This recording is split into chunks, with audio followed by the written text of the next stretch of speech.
Nilagyan ito, ginunot niya yan. Tapos nilagyan niya ng wire. Mandar. Mandar. Wow, galing yun. Sino yun? Yung takid dyan sa ano? Gasolinahan. Ginugot niya yan. Nilagyan niya ng ganito yung loob ng Oo. Ito yung piece niya. May magandang loob daw na gasoline girl.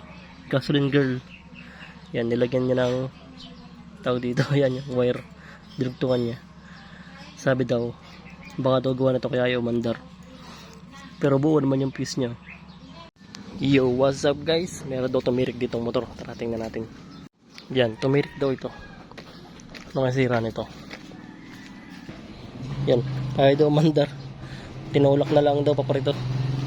Subukan natin kung kaya natin paanda rin to. Susi!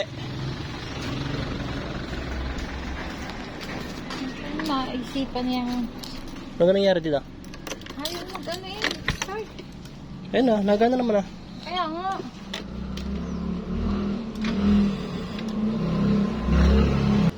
Pero sakit na andar. Magdak mo yan. Pagod na ako. Oh, andar naman eh. Tingnan din natin mamaya. Yun oh. Ay baka tira ko natin switch. Tapos ko na. Ito yung nilagyan ng babae ng ano eh. Diyos. Oo. Pero nga. May ginawa ang babae. Ano yun? Shop? Hindi. Ano lang kayo magpantay yung gasolinahan. May ginawa lang? Anong ginawa? Dito. Nilagyan ito. Ginunot niya yan. Tapos nilagyan niya ng wire. Mandar. Mandar. Wow, galing yun. Sino yun? Yung takid dyan sa ano? Gasolinahan. Ginugot niya yan. Nilagyan niya ng ganito yung loob ng Oo. Nirekta niya. Pero buo naman lang ano mo yun. Buo naman lang. Baka daw yun ay sira na. Sabi niya, anahan mo na lang. Yan, lagyan niya ng ganito. Nilagyan niya? Ba't niya nilagyan? Pero buo naman lang ano? Buo naman eh oh.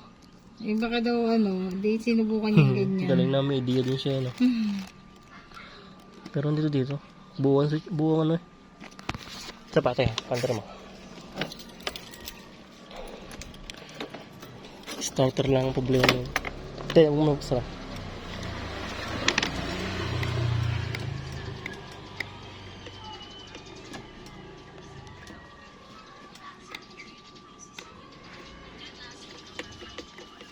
Nagana naman relay eh, natunog eh.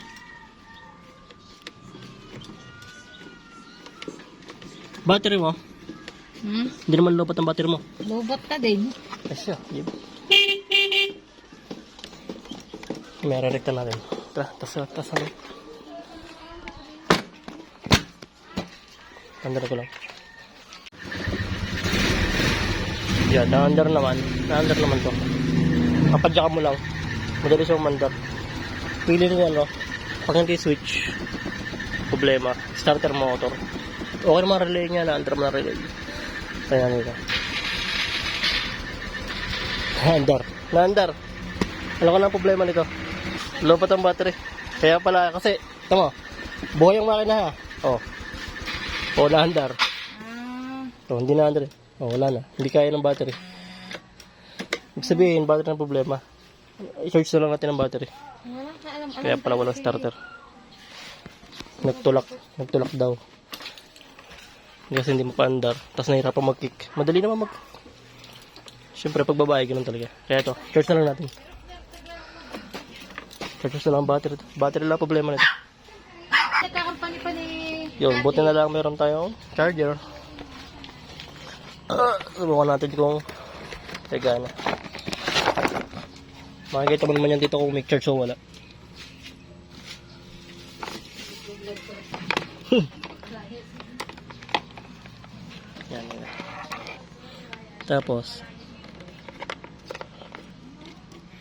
Yan. Tapos saksak natin ito.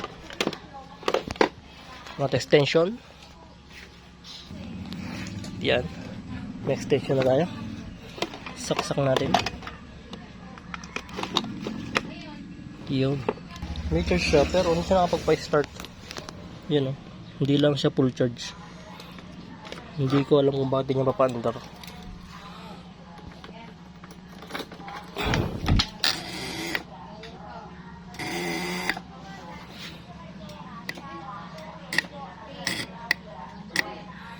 Na bumabagsak ang kanyang ano yun, naging dalawa na. Kanina, tatlo to.